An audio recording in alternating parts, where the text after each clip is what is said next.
Tema kita hari ini kita bicara soal dipakai sebagai alatnya. Ya. Kenapa ini penting buat kita semua tempat ini? Saudara tahu bahwa setelah Yesus bangkit, maka 40 hari setelah itu ada yang disebut dengan kenaikan Tuhan Yesus. Ya. Setelah 10 hari setelah kenaikan disebut dengan Pentakosta. Ya. Saya ingatkan karena mungkin sudah lama nggak kumpul sehingga lupa. Oke, jadi 40 hari setelah Yesus bangkit ada yang namanya kenaikan Tuhan Yesus. Kalau di Indonesia itu tanggal merah atau kenaikan Isa Al-Masih. Ya, benar. Kemudian 10 hari setelah itu ada yang disebut dengan Pentakosta. Itu pencurahan daripada Roh Kudus. Dan kita semua wajib untuk menerima kuasa Roh Kudus. Karena tanpa itu kita tidak mungkin bisa bergerak sesuai dengan kehendak Tuhan. Karena yang disebut dengan dipakai sebagai alatnya, pasti kita harus mengalami pengurapan dulu di hadapan Tuhan. Roma 6 ayat yang ke-13.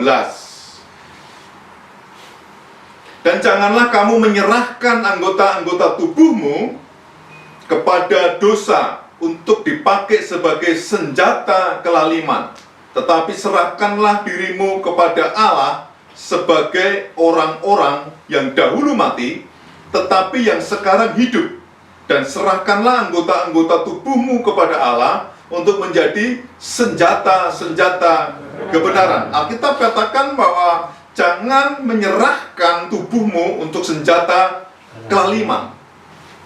Bagaimana Alkitab katakan bicara soal tubuh? Kalau sudah lihat dalam hidup kita, apa yang paling bermasalah dalam tubuh kita? Senjata kelaliman, kalau sudah lihat kenapa tubuh ini yang sering dipakai untuk melakukan dosa. Bukankah tubuhmu adalah bait Allah atau bait suci? Ya. Jika tubuh ini kadang-kadang dipakai untuk diserahkan kepada senjata kelaliman. Senjata kelaliman bagaimana? Iri, hati, dengki, kemudian kesombongan, kemudian kejahatan, kecokaan. Ada banyak hal senjata kelaliman di depan kita. Tetapi yang paling penting di dalam Alkitab di sini katakan bahwa serahkanlah dirimu kepada Allah untuk senjata kebenaran. Ya. Nah, ini yang disebut dengan tema kita hari ini, senjata kebenaran dalam kehidupan kita. Amen. Karena tanpa kebenaran tidak mungkin orang dimerdekakan. Karena Alkitab berkata bahwa ada kemerdekaan pasti ada kebenaran. Karena kebenaran itu akan memerdekakan. Jadi kalau kita dipakai sebagai senjata kebenaran, berarti kita adalah untuk memerdekakan banyak orang. Amin. Jadi itu dulu. Pertanyaannya dalam kehidupan kita, bagaimana mungkin kalau kita sendiri belum merdeka kok mau memerdekakan orang? Bisa enggak? Nggak bisa. Nggak bisa, nggak mungkin.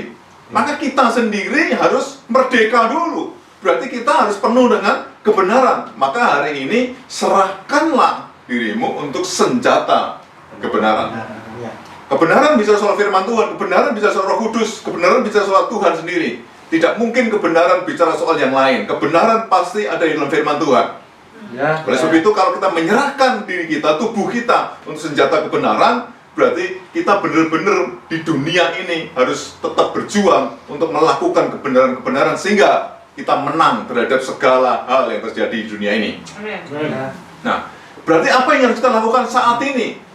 Saudara, semua kalau untuk dipakai sebagai senjata kebenaran, pasti ada yang namanya persiapan. Saudara, masih ingat ketika Yesus pada waktu itu menampakkan diri kepada 500 orang, saksinya 500, kemudian 10 kali Yesus menampakkan diri kepada orang-orang tersebut. Kemudian saudara lihat ketika Yesus mau naik ke surga, maka Tuhan pada saat itu berkata bahwa kamu harus tinggal dulu di Yerusalem. Nanti akan kita bahas di situ. Maka saya katakan buat saudara menunggu di situ. Ada persiapan-persiapan supaya saudara dapat karunia Roh Kudus, supaya saudara dapat pencurahan Roh Kudus. Tidak mungkin saudara tiba-tiba dipakai sebagai alatnya tanpa persiapan. Kalau di gereja ini adalah dengan pemuritan, persiapan untuk melayani Tuhan, dimuridkan supaya saudara bisa memuridkan orang. Tidak mungkin saudara tiba-tiba ketika saudara nggak dimuridkan apa-apa, walaupun saudara skillnya luar biasa, tetapi ketika saudara melayani Tuhan, maka saudara kurang persiapan, pasti saudara akan jatuh dan nggak mungkin dipakai sebagai alatnya, dipakai sebagai alat kebenaran, karena nggak benar itu. Bagaimana mungkin nggak benar kalau dipakai sebagai kebenaran? Ya. Benar? Kalau perilaku saudara nggak benar, tidak mungkin kita dipakai sebagai alat kebenaran. Pasti kita dipakai senjata kelaliman tadi. Oke, senjata dosa. Maka saya katakan buat saudara, tidak mungkin dalam diri kita akan mengalami kemerdekaan. Nah, yang saya akan mau katakan buat saudara saat ini dengan baik-baik berarti gimana? Tuhan akan mempersiapkan saudara supaya saudara menerima yang lebih dahsyat lagi sehingga saudara dipakai sebagai kuasanya untuk memerdekakan banyak orang. Amin. Mari kita lihat yang pertama. Saya mau katakan 3 hal pada saat ini. Saya selalu ngomong 3, 2, 7 dan sebagainya sekarang ini. Karena saya baru senang ngomong 3. Maka saya berkata 3 hal. Saya mau bagi 3 hal di mana Tuhan mempersiapkan kita. Yang pertama adalah masa penyimpanan. Masa penyimpanan ini adalah masa di mana saudara pernah nggak beli daging, kemudian disimpan di freezer. Untuk apa disimpan di freezer? Awet. Ketika saudara awet, untuk apa? Nanti kemudian kalau saudara ingin memasaknya, daging ini masih segar, masih enak, masih bisa dimakan, masih oke. Berarti disimpan dulu. Ada masa-masa saatnya saudara ini disimpan sama Tuhan, nggak dikeluarkan, nggak dipakai gitu loh. Lockdown kalau di saat ini, kalau kita mau bicara PSBB, kalau kita ngomong di Indonesia. Kalau saudara ngomong tempat ini, saudara harus benar-benar ada di dalam rumah. Untuk apa? Saudara disimpan dulu, kayak nggak dipakai gitu loh. Ya. Tapi disimpan itu bukan nganggur, bukan. Supaya saudara awet di situ. Kata awet itu apa sih? Kalau di dalam daging kualitasnya terjaga atau minimal itu sama gitu loh. Ya. Kualitasnya sama. Jadi kalau saudara ini berapi-api, kemarin disimpan dulu. Ya, Pak. Tetapi disimpan bukan terus beku, Melempem. bukan terus melempem. Tetapi supaya saudara ngalami ketika nanti Tuhan ambil untuk dimasak, dipakai, saudara kualitasnya sama, bahkan lebih baik lagi. Jadi kita seperti apa? Saya kasih contoh Yunus. Mari kita buka Yunus 1 ayat yang ke-17. Yunus ini pernah disimpan sama Tuhan di perut ikan. Kalau saudara bicara soal Yunus, saudara pasti tahu ceritanya. Jalan ceritanya adalah ketika itu Yunus pada waktu itu disuruh sama Tuhan ke Niniwe, tetapi dia melarikan diri. Benar? Ya. Kalau saudara melarikan diri, kemudian pada waktu itu yang terjadi dia menuju ke Ini. Tarsis. Ketika menuju ke Tarsis, apa yang terjadi? Pada waktu itu numpang kapal. Ketika numpang kapal, ombaknya besar, semua ketakutan, nakoda diundi, kenalah yang namanya Yunus. Dan saudara tahu cerita itu. Nah, ayat yang ke-17 langsung. Maka atas penentuan Tuhan datanglah seekor ikan besar yang menelan Yunus. Dan Yunus tinggal di dalam perut ikan itu 3 hari 3 malam lamanya. 3 hari 3 malam, lockdown total itu. Dan itu nggak mungkin kayak kita. Kita masih ada internet, kita masih bisa kumpul seperti ini, kita masih bisa bergerak, bahkan bekerja kalau saudara. Tetapi Yunus saat itu masuk di perut ikan, benar-benar disimpan sepertinya. Memang akibat Yunus melarikan diri kalau di sini, memang. Tetapi saya mau ambil istilah penyimpanan. Itu ada seperti Yunus disimpan di perut ikan. Karena Yunus pada saat itu diambil ilustrasi sama Tuhan Yesus. Yunus, tanda-tanda Yunus katanya. Waktu Tuhan Yesus bicara soal ilustrasi kebangkitannya. Maka saat itu juga sama. Yunus dimasukkan dalam perut ikan. Disebutkan Alkitab atas penentuan Tuhan. Semua atas penentuan Tuhan. Setiap saudara juga akan disimpan atas penentuan Tuhan.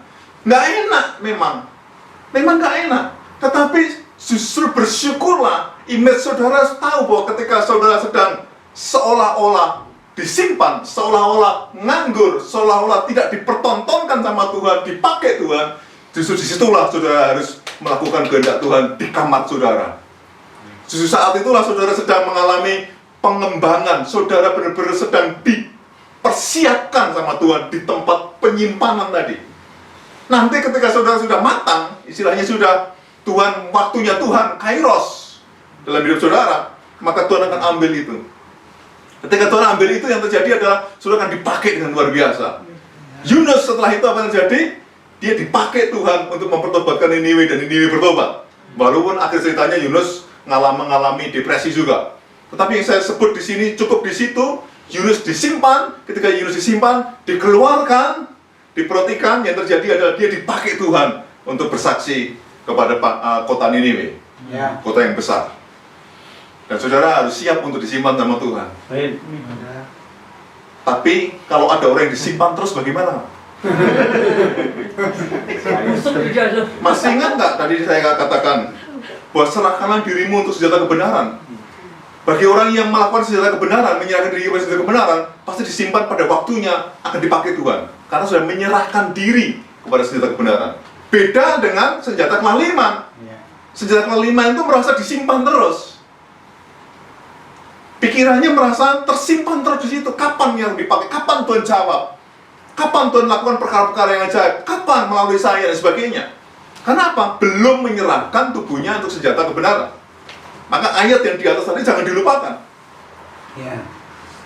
Senjata kebenaran harus saudara memberi diri sehingga saudara dipakai dengan luar biasa. Seleluasanya Tuhan. Jangan pernah saudara menghalang-halangi Tuhan dalam diri saudara. Yunus pernah menghalangi memang. Maka dia disimpan sama Tuhan. Dan dikeluarkan, dipakai, hasilnya adalah Niniwe bertobat. Dan itu luar biasa.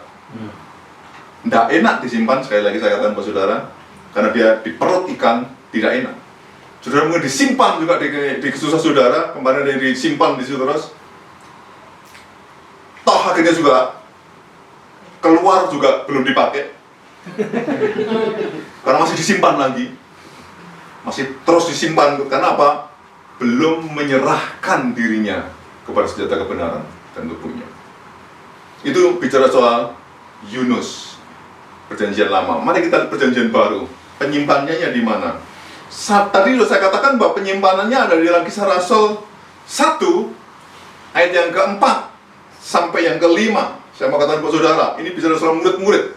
Pada suatu hari ketika ia makan bersama-sama dengan mereka, ia melarang mereka meninggalkan Yerusalem dan menyuruh mereka tinggal di situ menantikan janji Bapa. Yang demikian katanya, telah kamu dengar daripadaku, sebab Yohanes membaptis dengan air, tetapi tidak lama lagi kamu akan dibaptis dengan Roh Kudus. Seolah-olah pada waktu itu sudah mengerti nggak? Yesus saat itu bersama dengan muridnya, selagi Yesus masih hidup, kemudian buat mukjizat yang luar biasa, mati dibangkitkan, lumpuh kemudian dia berjalan. Semua mukjizat dilakukan oleh Yesus bersama dengan murid-muridnya. Ketika Yesus disalib, murid-murid tercerai-berai. Bangkit, pada saat itu semua kagum terheran-heran. Bahkan ada dikatakan Thomas pada saat itu, aku nggak percaya kalau dia bangkit, kalau aku belum mencucukkan tangan jariku. Kemudian saat itu diperkenankan, walaupun dia ngomong kalau aku nggak mencucukkan, Yesus juga kabulkan permintaan Thomas. Sehingga Thomas pada saat itu percaya ketika sedang, oh benar ini Yesus. Kadang-kadang kalau kita minta sama Tuhan, aku nggak percaya, minta tanda. Kadang-kadang Tuhan juga kabulkan, tetapi jiwanya kayak Thomas. Kan Thomas sudah menyerahkan dirinya kepada kebenaran juga. Jangan jiwanya kayak amburadul, minta tanda, yang nggak kasih tanda-tanda sama saudara. Saudara siapa? Gitu ya. Jadi jangan ikut-ikut yang kayak gitu. Jiwa saudara juga Thomas, gitu ya. Yang bener-bener, Thomas itu matinya di India, dia dikuliti hidup-hidup. Mati juga, gitu. Dengan luar biasa juga, Thomas. Jadi jangan sampai kita hanya minta tandanya doang yang enak-enak, kemudian kita nggak mau melakukan seperti yang Thomas lakukan juga. Oke? Nah, saat itu seolah-olah dia gimana nih? Nggak ada kekuatan. Kayak tidak ada sesuatu power. Kenapa? Roh Kudus memang belum disurahkan. Di dalam kitab Yohanes memang diembusi murid-muridnya waktu itu. Tapi belum Pentakosta. Belum dicurahkan serafur pada waktu itu. Maka ada masa-masa penantian. Kayak disimpan di mana? Di loteng. Di Yerusalem. Waktu itu. Jangan pergi meninggalkan. Gitu. Kalau sudah pernah merasakan di loteng itu, saudara kan benar-benar merasakan sesuatu hal yang besar.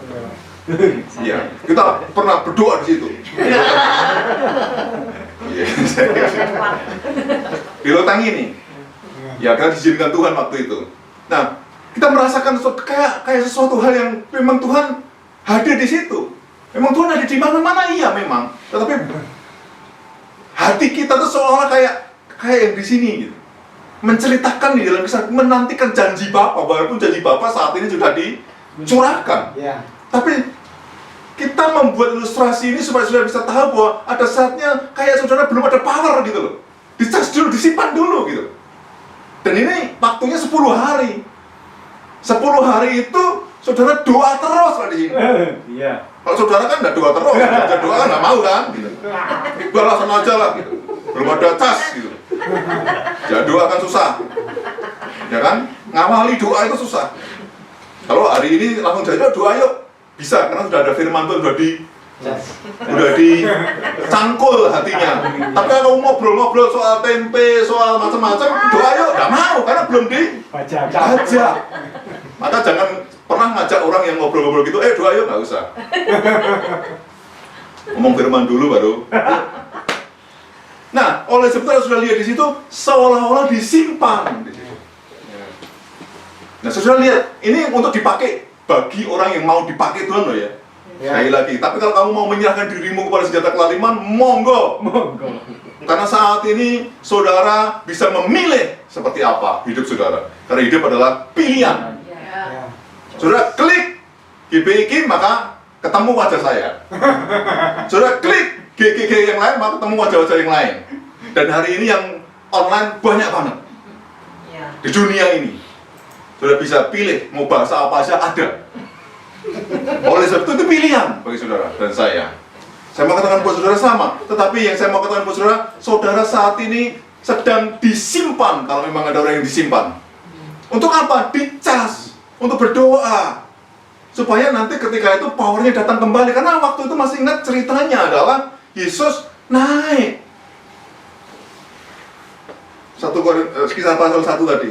Ya. Dia naik, ayat yang 11, dia naik ke surga. Dan semua melihat, menatap ke surga. Memandang ke surga. Dan apa yang terjadi? Seolah-olah ditinggalkan. Tapi ingat dia janji Bapa.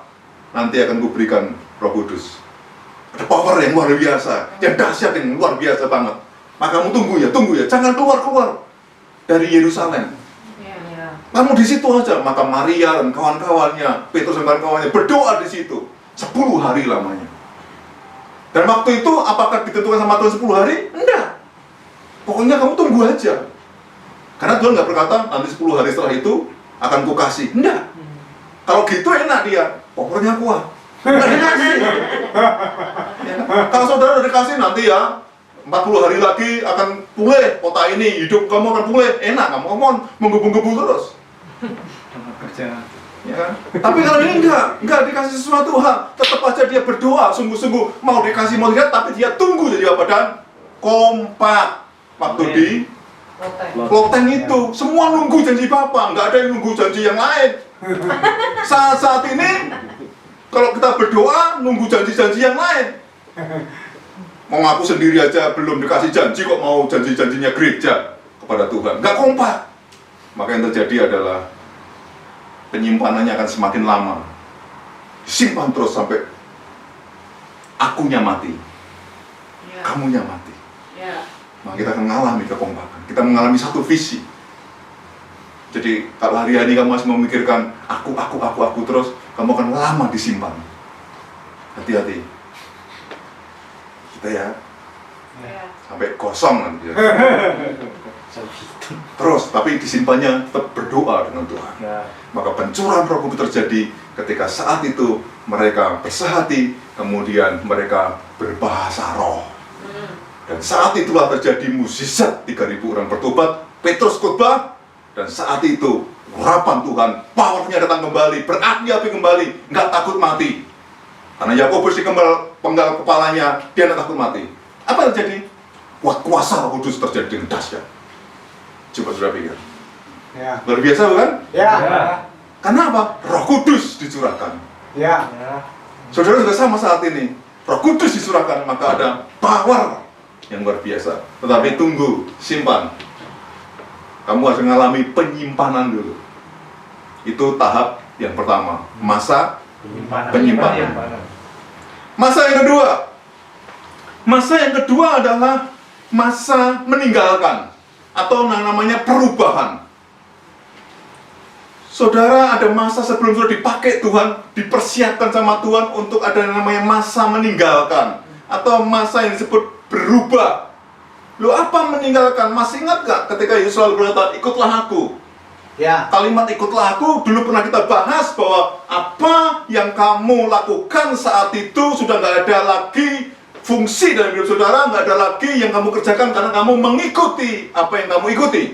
Kalau Yesus berkata ikutlah aku, berarti pekerjaanmu tinggalkan semuanya. Masa meninggalkan ini juga masa-masa yang saudara penuh dengan perhitungan-perhitungan yang matang, sehingga yang terjadi adalah susah dipakai sebagai alatnya. Karena apa? Banyak perhitungan dalam pikiran kita. Karena yang disebut meninggalkan, ini benar-benar saudara benar-benar harus mengalami kematian dagingnya dalam kehidupan kita. Masih ingat yang namanya Elisa? Ya. Elisa pada waktu itu ingin menjadi muridnya Elia. Kemudian dia berkata, meninggalkan semua bajak-bajaknya, meninggalkan pekerjaannya, walaupun dia pamit dulu pada orang tuanya, tetapi dia membakar semuanya, kemudian dia mengikuti Elia dan jadilah Elisa yang hampir sama, bahkan 2 kali lipat rohnya kayak Elia. Dahsyat. Kenapa? Ada fase meninggalkan, ada fase perubahan dalam hidupan mereka. Jadi kalau saudara nggak ada fase ini, setelah disimpan, kamu harus punya fase yang namanya meninggalkan itu. Perubahan dalam hidup saudara. Ada perubahan yang benar-benar tercermin supaya kuasa Tuhan dinyatakan dalam kehidupan saudara dan saya. Ya. Contoh perjanjian lama dulu. Kejadian pasal 32 ayat yang ke-28. Lalu kata orang itu, ini ngomong tentang Yakub, namamu tidak akan disebutkan lagi Yakub, tetapi Israel, sebab engkau telah bergumul melawan Allah dan manusia dan engkau menang. Saat itu Yakub bergumul di Sungai Yabok, kemudian saat itu dia dipukul pangkal paha. Pada saat itulah Tuhan berkata, engkau tidak lagi disebut Yakub alias penipu, tetapi engkau adalah Israel. Ada tahap perubahan yang luar biasa. Kenapa? Ada pergumulan. Jadi saudara-saudara yang saat ini mengalami susah meninggalkan sesuatu hal untuk Tuhan, memang ada yang disebut dengan pergumulan. Oke? Ya. Dan pergumulan itu memang penting. Maka ada banyak orang yang panjang bergumulnya, ada yang pendek bergumulnya, tergantung hidup saudara menyerahkan di hadapan Tuhan seperti apa. Maka kalau saudara bergumul terus, kapan dipakainya? Dikit-dikit bergumul, disuruh didoa aja bergumul. Cuma doa aja bergumul, cuma melayani apapun di sini bergumul dulu. Boleh nggak? Boleh, tapi kamu harus menang. Ada tahap meninggalkan. Ya. Loh, kenapa? Karena kenyamanan itu memang kadang-kadang mengasihkan. Benar nggak? Ya. Siapa sih di dunia ini yang nggak suka nyaman? Ya kan? Apalagi ini masa-masa kayak gini ini, suka nyaman banget. Ya kan? Mau tipe pengkhotbah apa, sekali lagi tinggal klik. Saudara mau pakai kolor di rumah, saudara mau pakai apapun, tinggal klik sambil telentang-telentang, pakai headset, beres. Dan itu sudah dianggap ibadah. Ya kan? Gereja 1 jam saja. Ibadah udah. Karena hari-hari ini konsep daripada gereja dirubah. Karena virus ini dunia dirubah. Nah, konsepnya adalah itu juga ibadah. Enak sekali, guys. Gampang sekali, nggak usah pakai jajasan gini, nggak usah pakai macam-macam, udah selesai. Karena banyak gereja-gereja yang online hari-hari ini. Tetapi kalau saudara nggak mau berubah, bergumul dengan Tuhan dan menang ya ini Yakub ya. Ya. Bergumulnya itu menang, jangan bergumul terus kalah. Oh, udah bergumul berkali-kali tapi kalah terus. Ya kapan dipakai Tuhan? Kan sering kan kamu bergumul kemudian kalah terus. Kok belum clear ya Pak? Ya gimana kita mau menyerahkan Sekali lagi tubuh kita pada cinta kebenaran. Serahkan semuanya dulu. Bergumul itu memang dengan sekuat hati, sekuat tenaga, sekuat jiwa saudara dan roh saudara. Maka Yakub pada saat itu menang. Hebat, luar biasa. Dan Tuhan kasih nama Israel. Itu dahsyat banget, itu luar biasa banget. Itu konteksnya hebat dan dahsyat.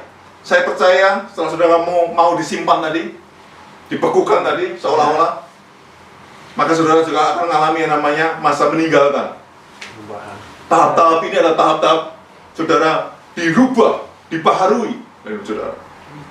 Kalau tidak, saya percaya tidak akan pernah dipakai. Mari kita lihat Petrus sekarang, perjanjian baru. Petrus dalam Yohanes 21 ayat 19 dikatakan apa? Dan hal ini dikatakannya untuk menyatakan bagaimana Petrus akan mati dan memuliakan Allah. Sesudah mengatakan demikian, ia berkata kepada Petrus apa? Ikutlah aku. Petrus nyangkal Tuhan 3 kali. Ngerti ya? Ya. Sebelum itu Petrus dengan menggebu-gebu, aku nggak mungkin ninggalin kamu Yesus.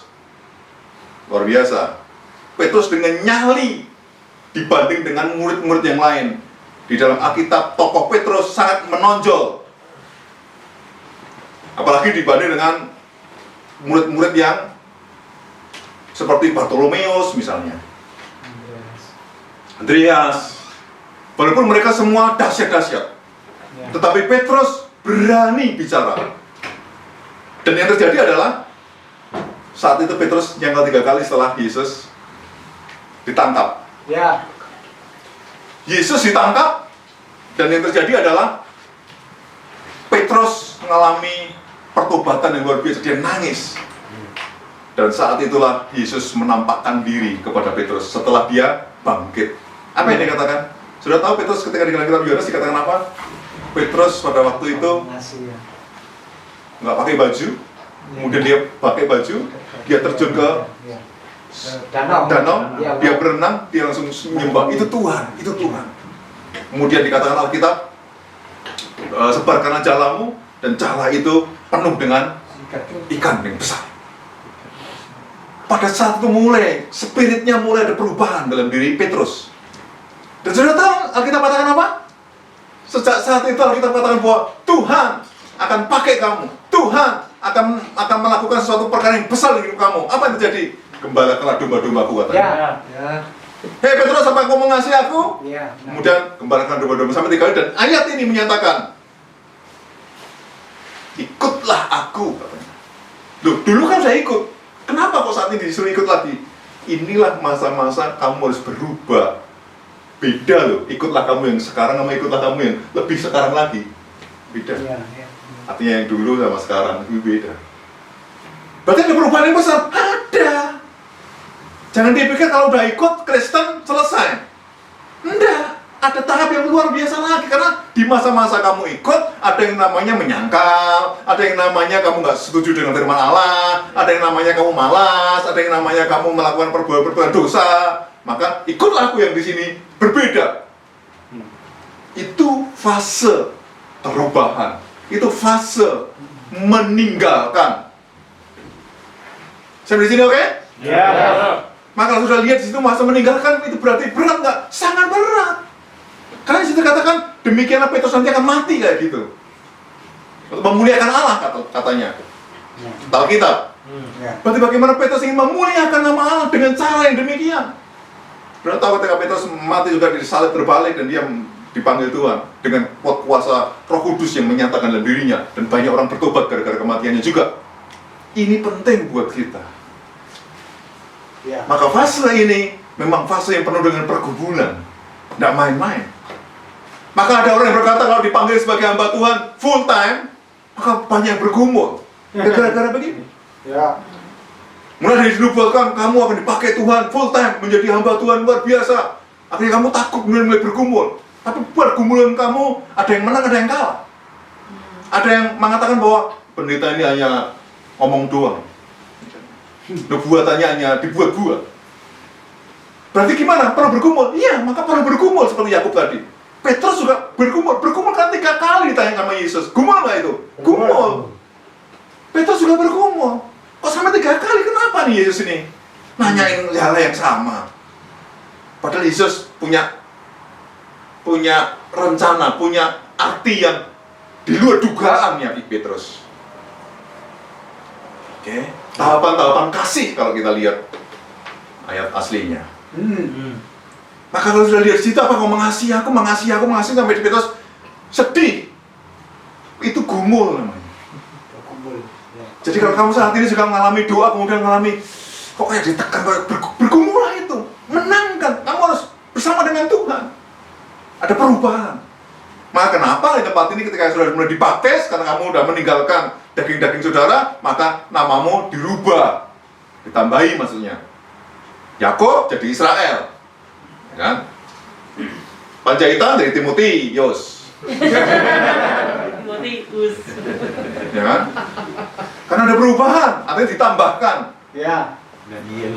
Supaya setiap saudara mengalami perubahan. Ingat, tetapi yang kita ingat masih nama yang lama terus. Nama yang baru sudah lupa. Karena kalah bergumulnya. Kena lockdown terus. Ya kan? Saya sudah nggak tahu lagi nama-nama baptis saudara itu siapa. Nama lama yang saya ingat. Karena perilakunya juga belum baru. Oke. Nah, coba kita lihat sama-sama sekarang. Berarti yang pertama tadi adalah masa penyimpanan, yang kedua adalah Meninggalkan. masa perubahan meninggalkan. Ingat baik-baik. Nah, memang kemarin saya ikut seminar lewat Zoom. Dikatakan bahwa generasi milenial dan generasi Z itu waktu ibadah itu hanya sedikit, harus lebih pendek, nggak boleh lama. Daya tangkapnya di dalam otak dia itu 40% doang katanya. Karena yang lain dipakai yang lain. Itu penelitian katanya.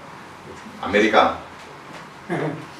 Saudara dan generasi milenial masih ingat ya, generasi milenial itu generasi kelahiran 85 sampai berapa saya lupa. Kemudian Z yang baru-baru terakhir ini. Mungkin saudara termasuk yang milenial.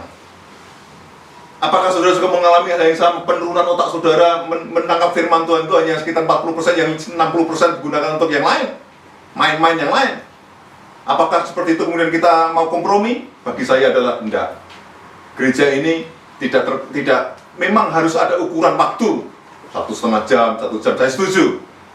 Tetapi yang tadinya saudara kita mau ibadah 2 jam gara-gara generasi milenial, kemudian yuk kita 1 jam aja yuk. Enggak. Kenapa kita kalah dengan milenial? Ya. Nah, masa itu juga yang namanya bergumul. Ya, Pak.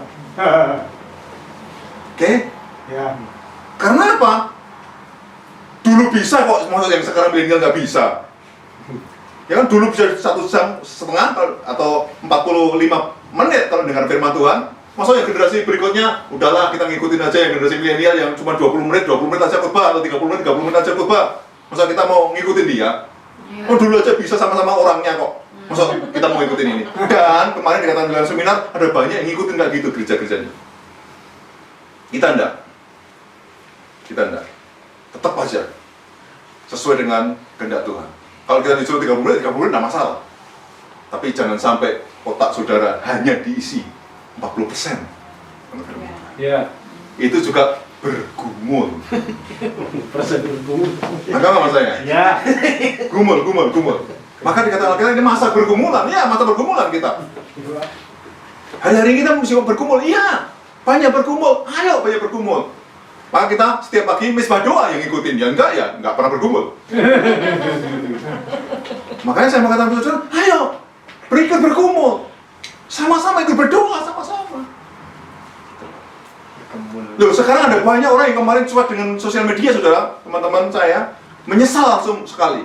Wah, kemarin kenapa saya cuek sekali kalau ada apa-apa di Facebook, saya nggak usah pakai Facebook, nggak usah pakai IG, nggak usah pakai konten-konten YouTube, nggak masalah. Kita pokoknya dipakai Tuhan di gereja. Sekarang saudara cari-cari jemaat lewat Facebook. Ayo ikutin saya, klik. Jemaat Facebook. Nah, kemana saya? Itu pun bergumul. Itu masalah, itu bergumul. Iya. Maka saya bagi kita adalah bukan masalah banyak dan tidaknya sekarang. Masalahnya, mari kita ini sedang bergumul dan harus menang. Akhirnya kita akan dipakai Tuhan luar biasa. Itu hebat. Itu luar biasa. Masa yang ketiga, yang terakhir, kalau sudah mau nambahin 4, 5 boleh, bisa jadi. Karena saya khotbah di sini saya hanya 3 saja. Yang ketiga adalah masa pengujian atau masa padang gurun kalau Tuhan Yesus. Penyimpanan, perubahan dan meninggalkan, kemudian padang gurun atau pengujian. Mari kita lihat sekarang. Matius pasal 4 sudah pasti hafal. Ya kan? Judulnya adalah Pencobaan Yesus di padang gurun. Saya tidak akan baca semua. Saya mau cerita, itu ayatnya ada di sana. Iya. Ketika itu Yesus belum dipakai Tuhan dengan kuasa dan mukjizatnya. Loh, Yesus sudah dipakai Tuhan. Masih ingat bahwa oleh kehendak Bapa, Yesus melakukan pekerjaan-pekerjaan di bumi ini. Itu yang saya maksud, walaupun Yesus Tuhan. Ya. Jangan salah mikir. Gitu ya. Maka saya katakan bahwa pada saat itu dia harus ngalami sebelum dia mengadakan mukjizat yang pertama di Kana. Dia ngalami dulu masa-masa padang gurun, masa-masa pengujian. Setelah dia dibaptis saat itu oleh Yohanes, akhirnya inilah anakku yang kukasihi, kepadanya lah kamu harus, kepadanya dia berkenan. Maka kita katakan saat itu dia masuk dibawa oleh Roh ke padang gurun. Setiap saudara akan mengalami hal yang sama, padang gurun. Pernah di padang gurun? Pernah. Oke, yang pernah beri saudara yang mengalami panasnya seperti apa? Pernah lewat. Gitu ya. Nah, kalau saudara lihat di dalam Alkitab, Yesus pada waktu itu dicobai juga 3 kali. Tetapi Yesus bisa mengalahkannya melalui firman Allah. Ya. Setan pakai firman, Yesus pakai firman. Loh, mana yang menang firman lawan firman? Sekarang ada banyak orang debat firman dengan firman. Mana yang menang? Nah. Iya kan? Ya. Ada banyak sekarang kan melawan pakai firman, karena iblis pakai firman, Yesus pakai firman. Tetapi Yesus ini adalah sang firman itu sendiri. Nah, bagaimana dengan kita saat ini kalau debat firman melawan firman? Ya nggak usah debat. Siapa suruh debat? Nggak ada artinya. Untuk memenangkan orang ini itu nggak ada artinya. Mending memenangkan orang lain, nggak usah debat.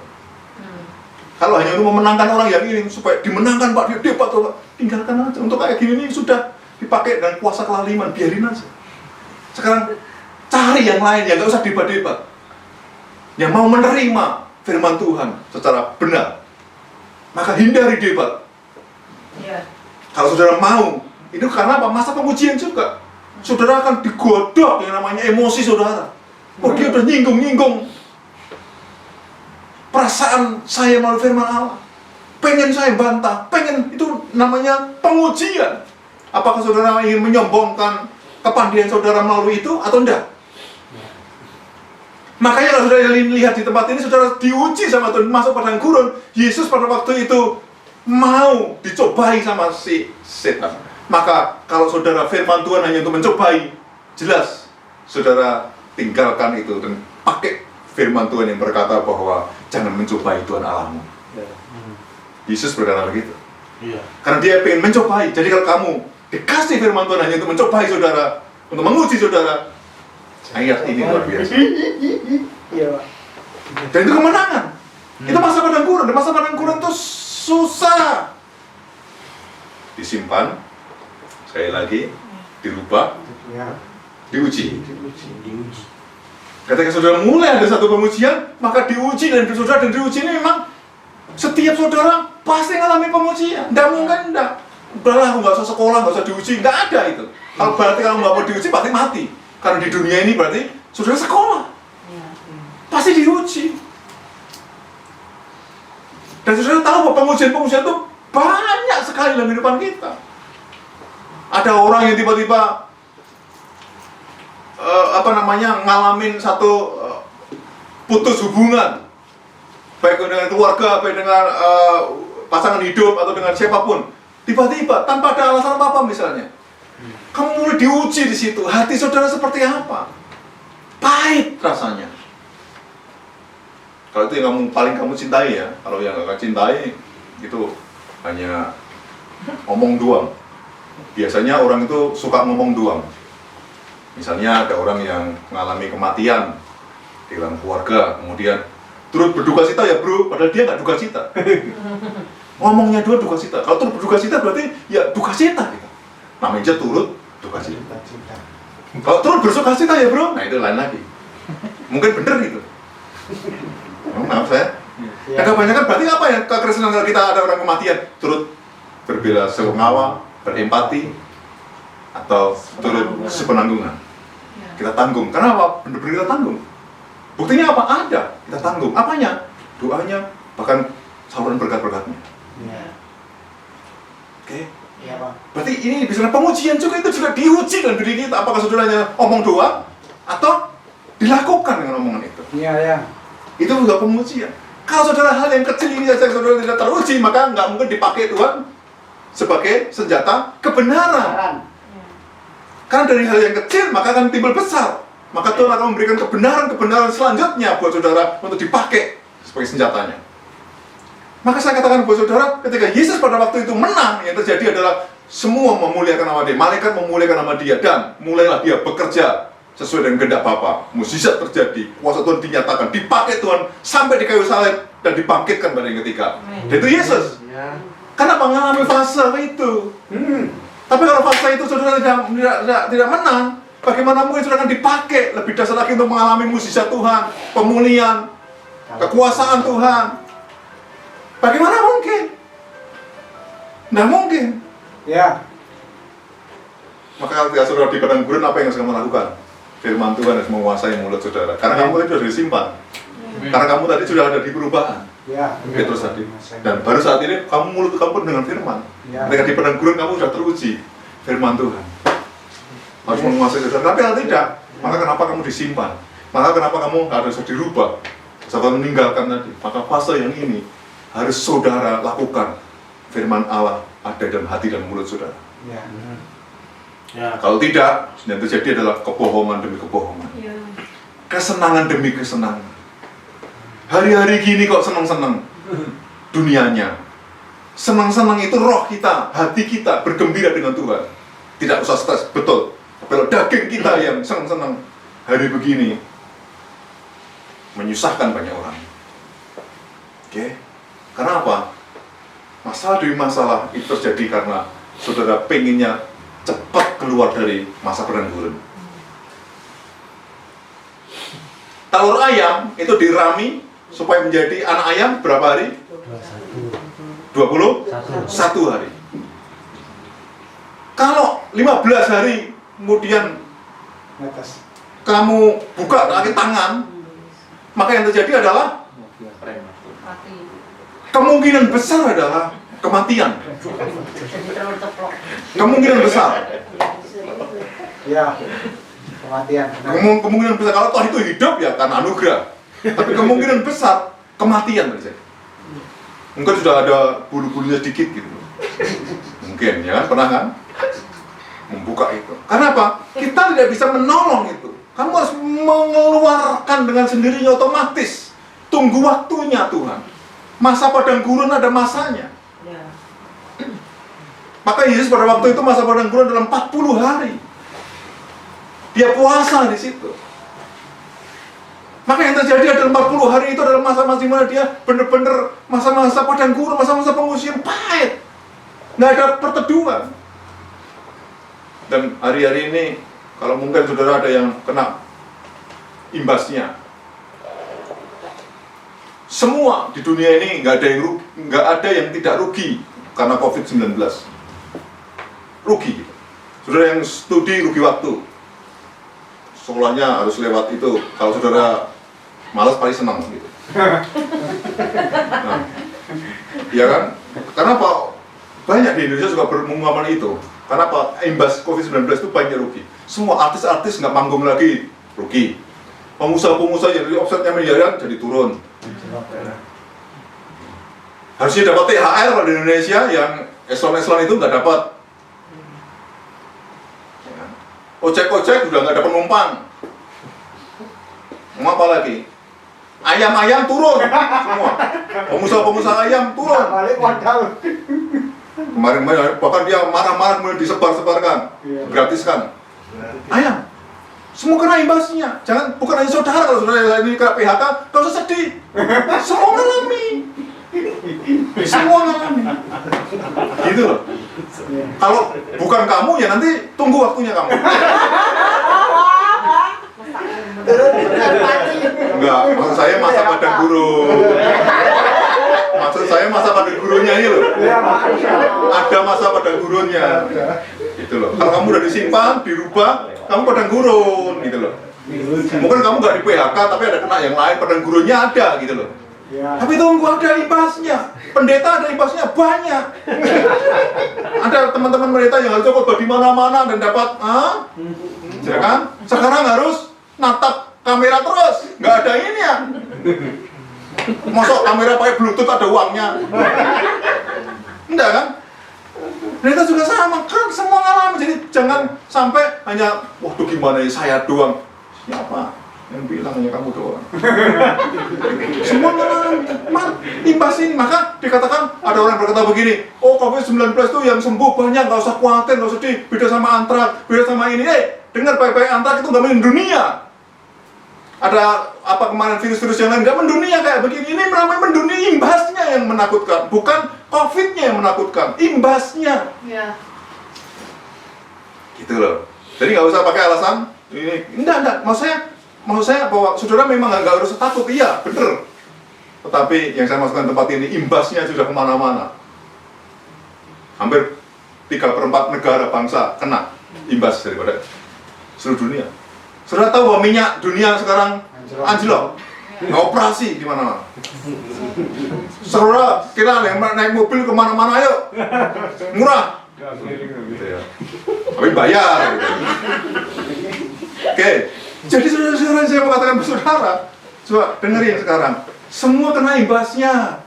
Jadi kalau saudara saat ini kena, saudara nggak usah sedih. Dengar semua seluruh dunia karena memang ini diizinkan Tuhan seluruh dunia.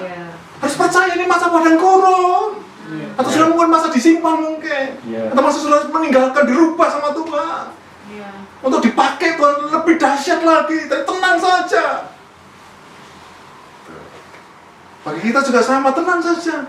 Pasti ada jalan. Karena Tuhan kita sudah mati dan bangkit buat kita semua. Karena kita katakan jangan khawatir, jangan ragu, jangan takut. Tapi kita katakan ikutlah aku. Nanti dulu Tuhan. Kalau masalah itu nanti dulu dong. Masa ikut kamu sih Tuhan? Mulai kita. Gumulnya kalah. Kalau disuruh ikut aku udah mulai mikir. Sampai Tuhan. Pengen ngobrol sampai malam aja mau kok, suruh doa 5 menit nggak mau. Aneh nggak? Zaman sekarang. Milenial ini. Ngobrol-ngobrol, ngomong-ngomong sampai berjam-jam mau. Doa yuk, nggak mau. Gimana? Jadi pengen marah. Tapi ini masa pengujian. Dan gurun. Ya kan? Karena saya pengen bahwa setiap saudara, ayo kita mengalami perubahan yang besar. Ayo kita ngalamin itu, kita ngalamin pengujian, iya, susah, iya, setiap kita, termasuk saya saudara, mungkin ada yang sakit, yang nggak sembuh-sembuh.